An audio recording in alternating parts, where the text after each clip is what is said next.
आज यानी 1 अप्रैल 2026 से नया फाइनेंशियल ईयर शुरू होते ही देश भर में बड़े बदलाव लागू हो गए हैं, जिनका सीधा असर आम लोगों की जेब और रोजमर्रा की जिंदगी पर पड़ेगा।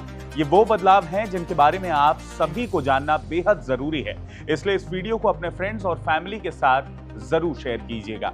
नए टैक्स सिस्टम के लागू होने से टैक्स फाइलिंग प्रोसेस बदला है।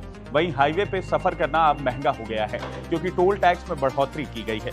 इस बीच छत्तीसगढ़ में भी राहत और बदलाव दोनों साथ नजर आए हैं। छत्तीसगढ़ में प्रॉपर्टी की रजिस्ट्री सस्ती हो गई है। राशन दुकानों में अब 3 महीने का चावल एक साथ मिलेगा और नई आबकारी नीति के तहत शराब अब प्लास्टिक की बोतलों में बिकेगी। टैक्स सिस्टम में भी बड़ा बदलाव हुआ है। 1 अप्रैल यानी आज से देश में नया इनकम टैक्स एक्ट 2025 लागू हो गया है, जो 1961 के पुराने आयकर अधिनियम की जगह लेगा। इस नए कानून के तहत टैक्स सिस्टम को सरल बनाने की कोशिश की गई है। गैर ऑडिट करदाताओं के लिए ITR 3 और ITR 4 दाखिल करने की आखिरी तारीख बढ़ाकर 31 अगस्त कर दी गई है, जिससे टैक्स पेयर को राहत मिलेगी। इसके साथ ही आज यानी 1 अप्रैल से देश भर के टोल प्लाजा पर कैश ट्रांजैक्शन पूरी तरह बंद कर दिए गए हैं। अब टोल टैक्स का भुगतान सिर्फ फास्टैग या UPI जैसे डिजिटल माध्यमों से ही किया जा सकेगा, जिससे टोल सिस्टम को पूरी तरह कैशलेस बनाने की दिशा में कदम बढ़ाया गया है। इस बदलाव के बाद बिना फास्टैग या सफिशिएंट बैलेंस के यात्रियों को परेशानियों का सामना करना पड़ सकता है। ऐसे में UPI ही एकमात्र ऑप्शन बचेगा, क्योंकि कैश भुगतान की सुविधा पूरी तरह से खत्म कर दी गई है। नए फाइनेंशियल ईयर से पैन और KYC से जुड़े नियमों को और सख्त किया गया है। बैंक अकाउंट, इन्वेस्टमेंट्स और टैक्स से जुड़े सभी लेन देन में आइडेंटिटी वेरिफिकेशन मैंडेटरी रहेगा, जिससे बिना वेरिफिकेशन के ट्रांजैक्शन पर रोक लगेगी।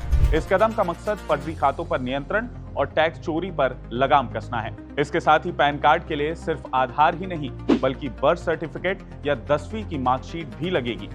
1 अप्रैल से ट्रेन टिकट कैंसिलेशन के नियमों में भी बदलाव किया गया है। अब यात्रियों को ट्रेन छूटने से कम 8 घंटे पहले टिकट कैंसिल करने पर ही रिफंड मिलेगा। पहले ये ड्यूरेशन 4 घंटे की थी। वहीं यात्री ट्रेन छूटने से 30 मिनट पहले तक बोर्डिंग स्टेशन को बदल सकेंगे। इस बदलाव का सीधा असर यात्रियों की जेब पर पड़ेगा, क्योंकि समय पर टिकट कैंसिल नहीं करने पर रिफंड नहीं मिलेगा। हालांकि नियम सख्त होने से फर्जी बुकिंग पर रोक लगेगी और कंफर्म टिकट मिलने की संभावना बढ़ जाएगी। इसके साथ ही आज से तेल कंपनियों ने कमर्शियल LPG गैस सिलेंडर के दाम 218 रुपए तक बढ़ा दिए हैं, जिसके बाद चेन्नई में इसकी कीमत 2246.50 और दिल्ली में 2078.50 रुपए हो गई है। सिलेंडर महंगा होने से होटल, रेस्टोरेंट और ढाबा संचालकों का खर्च बढ़ेगा, जिसका सीधा असर आम लोगों पर पड़ सकता है। चाय, नाश्ता और थाली की कीमतें भी बढ़ सकती हैं, तो वहीं शादी ब्याह और केटरिंग सेवाएं भी महंगी हो सकती हैं।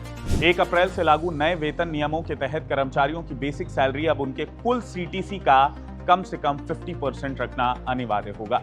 कंपनियां भत्तों का हिस्सा 50% से ज्यादा नहीं रख सकेंगी, जिससे सैलरी स्ट्रक्चर में बड़ा बदलाव आएगा। इसका सीधा असर कर्मचारियों की इन हैंड सैलरी पर पड़ सकता है, क्योंकि बेसिक पे बढ़ने से EPF और ग्रेचुइटी में कटौती का हिस्सा भी बढ़ेगा। हालांकि लंबे समय में इसका फायदा ये होगा कि कर्मचारियों का रिटायरमेंट फंड और ग्रेचुइटी पहले से ज्यादा मजबूत होंगी। इन बदलावों में से आपको कौन सा बदलाव सबसे बढ़िया लगा और किस बदलाव से आप नाखुश हैं? कमेंट करके हमें जरूर बताइएगा। नमस्कार।